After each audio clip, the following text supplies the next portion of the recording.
Hai, salam jumpa kembali dengan saya Kebun Aditya.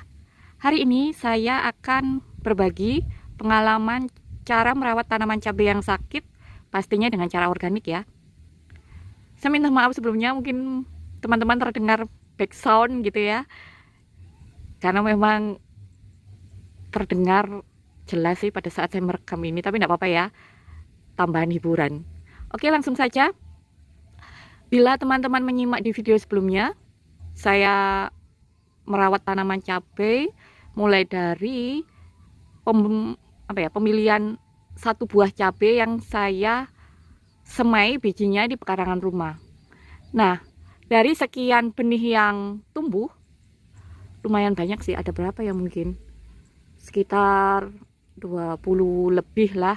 Itu sebetulnya banyak sih, cuma yang saya pilih memang yang cepat cepat tumbuh ya, yang terakhir-terakhir tumbuh saya buang saja karena memang kapasitas lahan di rumah juga kecil karena hanya kebun. Oke, pada saat saya merawat tanaman ini usia berapa ya, mungkin sekitar 1 bulan, itu dari sekian tanaman mungkin sekitar 20 yang berhasil sudah saya ini ya rawat. Tanaman yang paling di depan video saat teman-teman lihat ini adalah satu-satunya tanaman yang menunjukkan adanya gangguan terhadap pertumbuhan dan perkembangannya. Jadi kalau teman-teman bisa lihat, itu dia mengalami kerdil, jadi tumbuhnya kerdil. Lalu kemudian daunnya juga mengkerut atau keriting.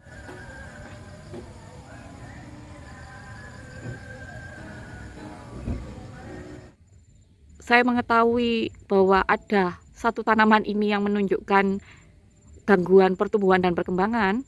Saya membandingkan dengan tanaman lainnya.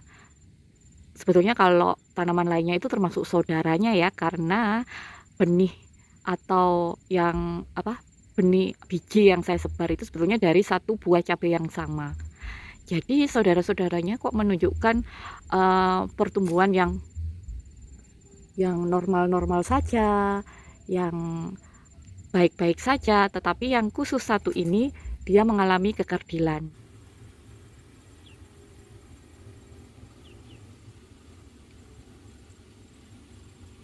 Saya mengetahui kondisinya agak berbeda, saya lalu kemudian mengamati terlebih dahulu. Saya tidak mengambil perubahan perlakuan dulu, karena saya ingin lebih memastikan apakah yang lainnya juga normal saja pertumbuhannya, sedangkan yang satu ini memang berbeda.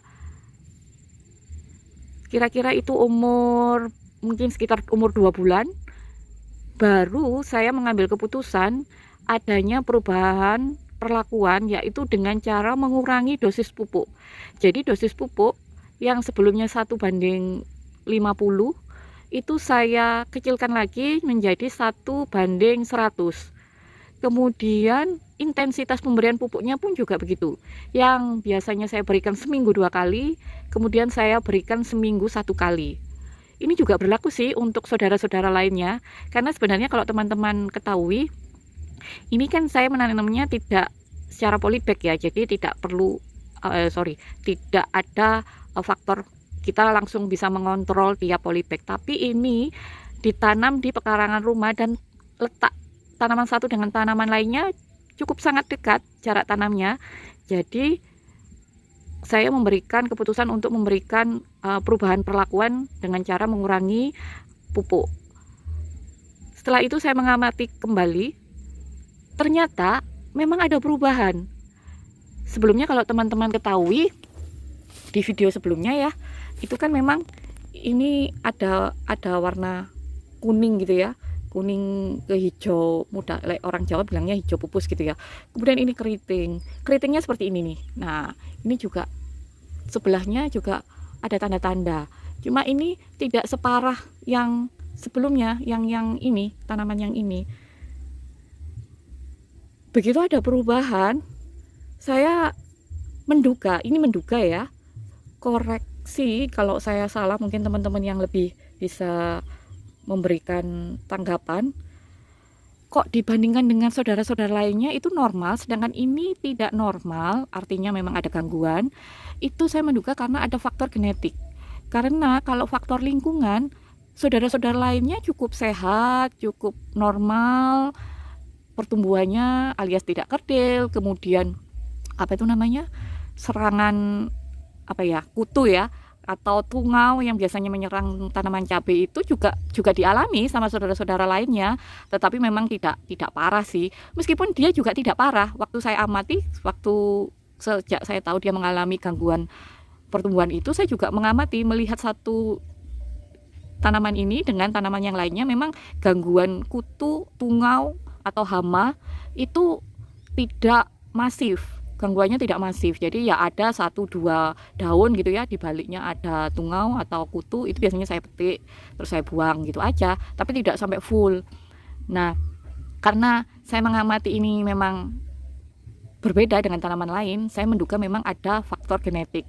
Artinya tanaman yang lain itu secara genetik memiliki apa ya, susunan gen yang lebih kuat atau lebih bagus dibandingkan dengan satu tanaman ini. Itu aja sih, saya masih proses belajar lagi, juga masih proses mengamati lagi. Jadi pada saat